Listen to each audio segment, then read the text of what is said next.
Halo teman-teman semua, perkenalkan nama saya Kasih Karani Brusumbiring. Di sini saya akan memaparkan materi tentang sakramen baptis.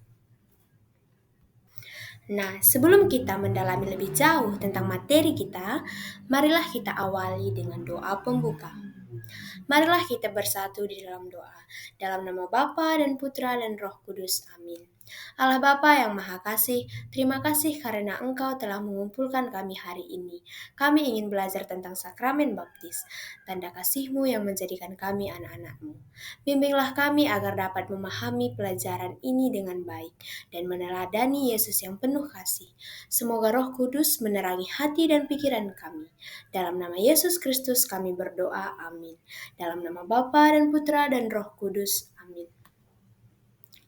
Nah, apa sih itu sakramen baptis? Sakramen baptis merupakan sakramen pertama. Di dalam gereja Katolik, sakramen ada 7, dan sakramen baptislah yang pertama yang akan kita terima. Baptis merupakan tanda yang menjadikan kita sebagai anak Allah dan anggota gereja. Melalui baptis, kita dibersihkan dari dosa asal dan memulai hidup baru bersama Yesus. Nah, teman-teman, Yesus sendiri juga dibaptis oleh Yohanes Pembaptis di Sungai Yordan. Itu dapat kita lihat dalam Injil Matius bab 3 ayat 13 sampai 17, di mana saat itu banyak orang datang kepada Yohanes untuk dibaptis sebagai tanda pertobatan. Nah, Yesus juga ikut datang. Tetapi Yohanes malah mencegah Yesus dan berkata bahwa engkaulah yang harusnya membaptis aku, bukan aku yang membaptis engkau. Tetapi apa yang dikatakan Yesus? Biarlah hal itu terjadi sekarang, karena demikianlah sepatutnya kita menggenapkan seluruh kehendak Allah.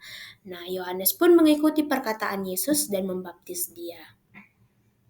Nah, sesudah dibaptis, Yesus segera keluar dari sungai Yordan.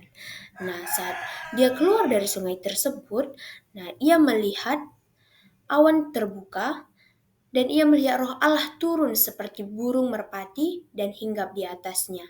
Nah, terdengarlah suara dari surga yang mengatakan, "Inilah anakku yang terkasih, kepadanya lah aku berkenan." Nah, teman-teman, Yesus ikut datang bukan karena ia berdosa, tetapi untuk memberi teladan kepada kita agar kita juga mau dibaptis dan menjadi anak Allah seperti Yesus Kristus. Nah, teman-teman, selanjutnya kita masuk ke dalam tanda dan simbol dalam baptis. Yang pertama itu adalah air. Di mana saat kita dibaptis, imam menuangkan air di kepala kita. Nah, itu mengartikan bahwa Tuhan membersihkan hati kita dari dosa dan memberi kita hidup yang baru. Yang kedua adalah lilin, berarti Yesus adalah terang dunia. Nah, sama seperti Yesus yang menjadi terang dunia, kita juga ikut menjadi terang dunia dengan cara berbuat baik kepada sesama kita. Yang ketiga adalah pakaian putih, di mana saat kita mau menerima sakramen baptis, kita mengenakan pakaian berwarna putih. Nah, itu berarti melambangkan hati yang suci dan bersih. Yang keempat adalah minyak krisma. Minyak krisma tanda bahwa kita menjadi anak Allah. Nah, saat kita menerima sakramen baptis, imam akan mengoleskan minyak di dahi kita. Nah, itu berarti kita diberkati oleh Roh Kudus dan menjadi anak Allah. Selanjutnya adalah nama baptis. Nama baptis merupakan tanda bahwa Allah mengenal dan mengasihani kita. Nah, di mana saat kita menerima sakramen baptis, kita diberi nama baptis. Biasanya itu dari nama Santo maupun Santa. Yang laki-laki diberi nama dari Santo dan perempuan diberi nama dari Santa. Nah, selanjutnya teman-teman, kita akan melihat siapa saja sih yang terlibat dalam sakramen baptis tersebut. Yang pertama adalah imam atau diakon, di mana imam atau diakon orang yang memimpin upacara baptis dan menuangkan air ke kepala orang yang dibaptis sambil mengucapkan doa baptis. Yang kedua adalah orang tua. Orang tua Mereka yang membawa anaknya untuk dibaptis dan berjanji akan mendidik anaknya dalam iman Katolik supaya anaknya mengenal Yesus. Yang ketiga adalah orang yang dibaptis. Orang yang dibaptis bisa bayi, anak-anak, atau orang dewasa yang ingin menjadi anggota gereja dan anak Allah. Nah, yang keempat adalah wali baptis. Wali baptis akan membantu orang tua untuk membimbing anak dalam hidup iman.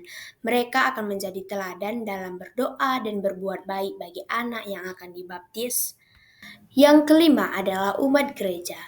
Nah, umat gereja atau keluarga yang hadir akan ikut berdoa dan bersyukur atas bertambahnya anggota baru dalam gereja kita. Nah, teman-teman, selanjutnya kita akan membahas tentang makna sakramen baptis. Makna sakramen baptis yang pertama yaitu kita menjadi anak Allah. Sama seperti Yesus yang sudah dibaptis, maka dia akan menjadi anak Allah. Maka kita juga akan ikut dalam menjadi anak Allah setelah dibaptis. Yang kedua yaitu kita menjadi anggota gereja. Yang ketiga, kita menerima Roh Kudus. Dan yang keempat, kita dipanggil untuk hidup baik dan mengasihi sesama kita.